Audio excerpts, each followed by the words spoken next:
Hello, everybody. This is Howie Hawkins. I'm a Green candidate for the presidential nomination.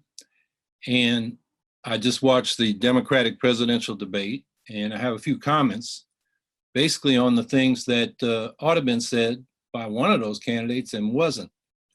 The first topic was Medicare for all. And although I thought this format was better than the previous two debates and the moderators were better, the first topic, Medicare for all, George Stephanopoulos seemed to be asking the questions the way the insurance industry would.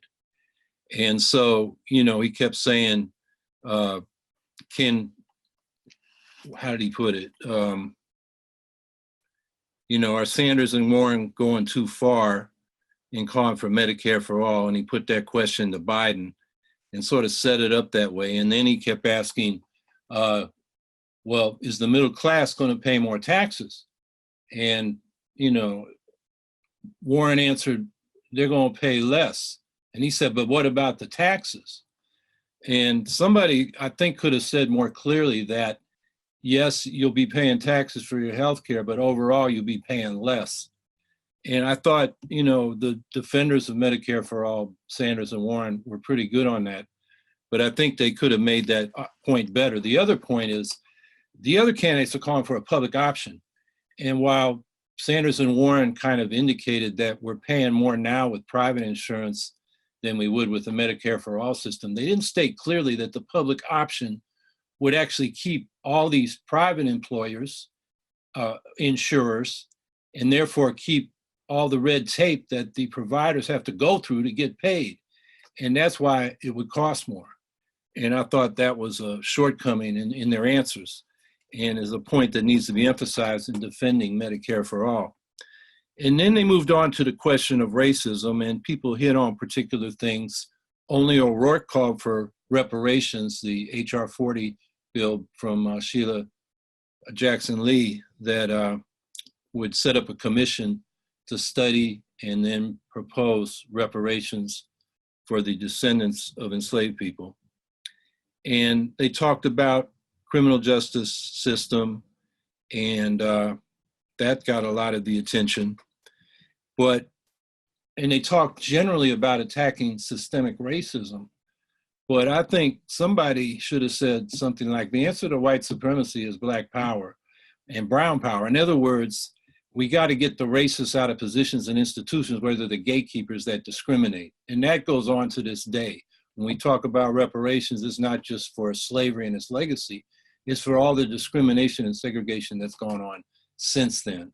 And right down to this day. I mean, we have come through a period after the Great Recession where, because of predatory, racist banksters who targeted Blacks and Latinos and Asians for predatory loans, and then targeted them for foreclosure. And then we have the man who's now the Commerce Secretary, Wilbur Ross, stealing people's homes through the robo-signing scandal, where he owned these mortgage servicing companies and was at the center of that. Those are the racists that should be taken out of power.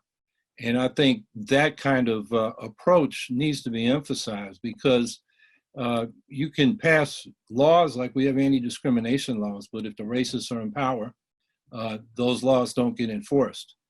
And when communities of color own their own businesses, control their police, their schools, the institutions in their community, then the racists can't discriminate against them. And that's something that I think needs to be emphasized in this discussion of how do we overcome racism in this country. When they got to the discussion of foreign policy, it opened up with tariffs.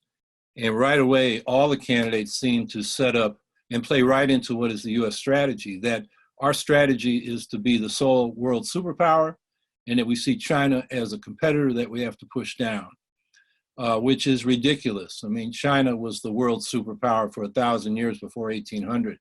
And for geopolitical and historical and cultural reasons, they are coming back. And we should not fear that. We should partner with them.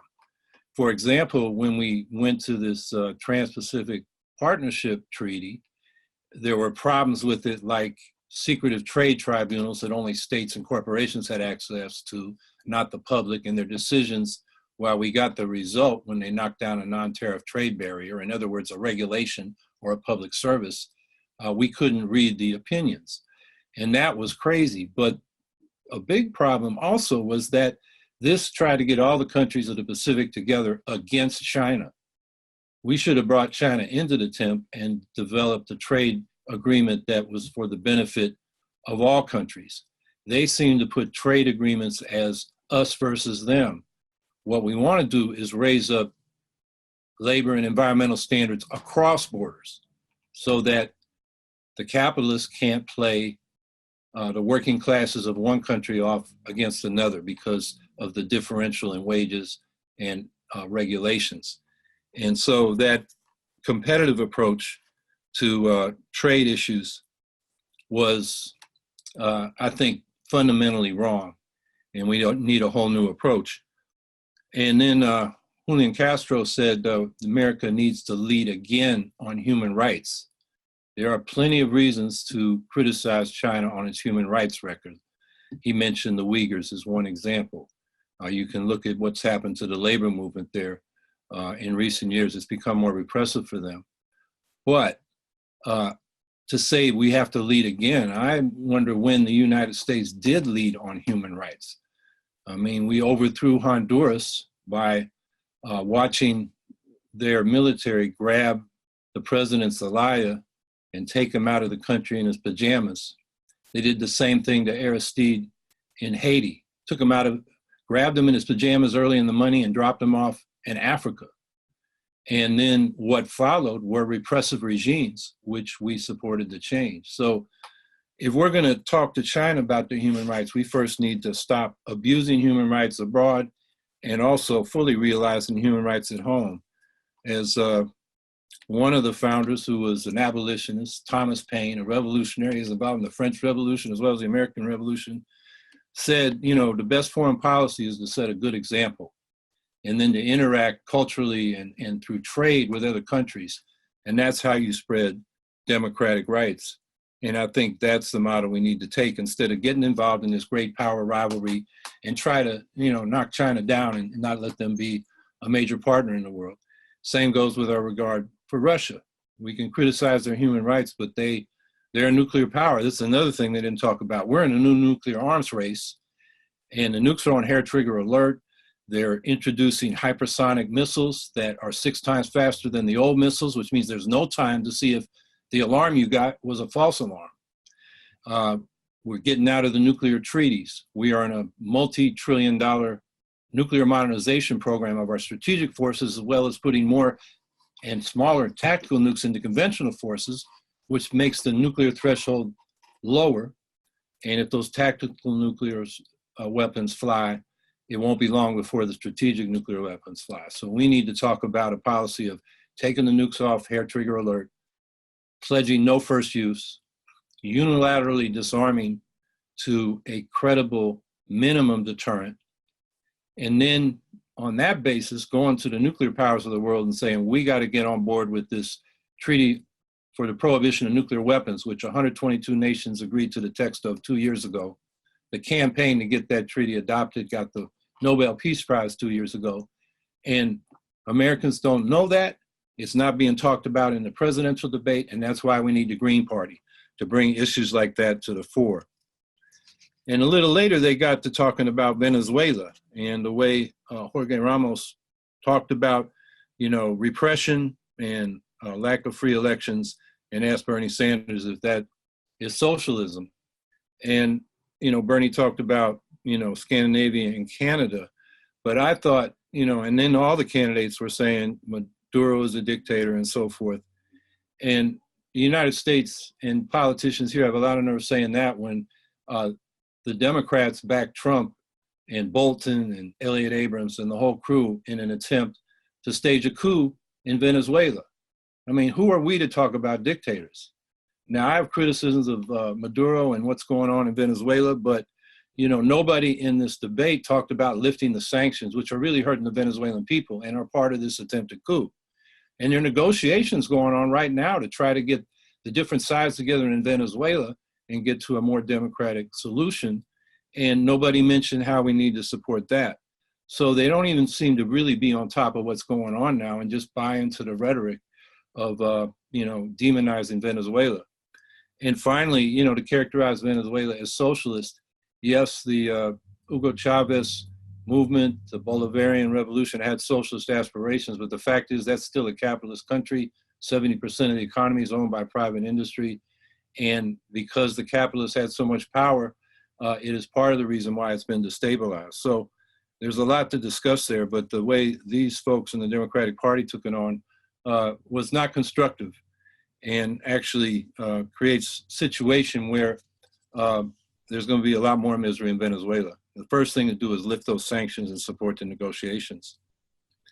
And then they turned to climate, and they only let 4 of the people respond. And that's my biggest criticism of ABC and how they moderated this. And all of them said the goal for zeroing out greenhouse gas emissions should be 2050. And we've been calling for 2030 in the Green Party, because that's what the climate science says rich countries like the United States should do. They talked about numbers. O'Rourke said 5 trillion over 10 years. None of the others put numbers there, but Warren, who did speak, has spoken of 2 trillion total cost. And what we've come to in the budget that we're working on, that my campaign will release soon, is 2.9 trillion, nearly 3 trillion a year over 10 years, to zero out greenhouse gas emissions in 10 years and get to 100% clean energy, not just in the electricity sector, but all productive sectors: agriculture, manufacturing, transportation, and buildings. And that is a serious response. I mean, we've done the numbers. That's what we've got to do to make this rapid transition. And these Democrats that spoke are just not serious. Their proposals are not up to the task. And then finally, they got the last topic before they gave their personal stories was about education. And the support in the Democratic Party for charters seems to have diminished because the charter experiment has been a disaster, although Booker and Castro seem to hold on to it a little bit. And then the question of school segregation came up, and they all said it's bad, but they didn't have any solutions.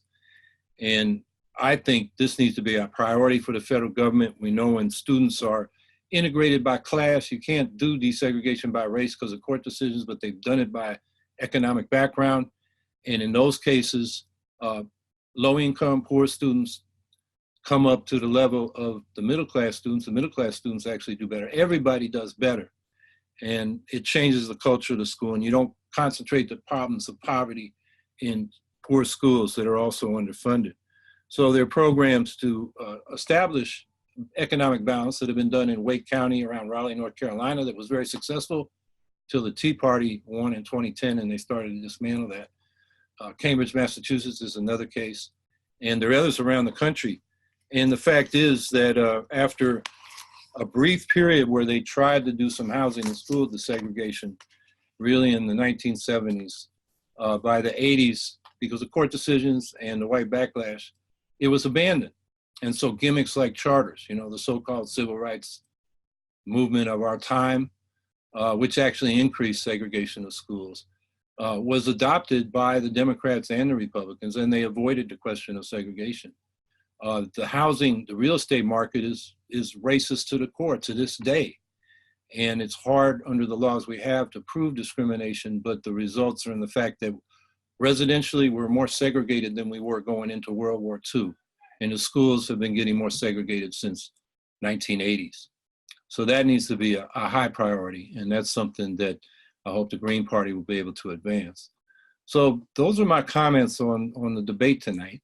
And if you want to find out more about what we're talking about in my campaign, and I say we because while I'm the candidate, there's a whole team working on this. It's a collective leadership, and we're developing our activities and our positions together. You can go to our website, howiehawkins.us, and there you can find what we're saying and how to get involved if you want, how to volunteer and how to donate. So thanks for listening, and there'll be more information coming out soon. Have a good night.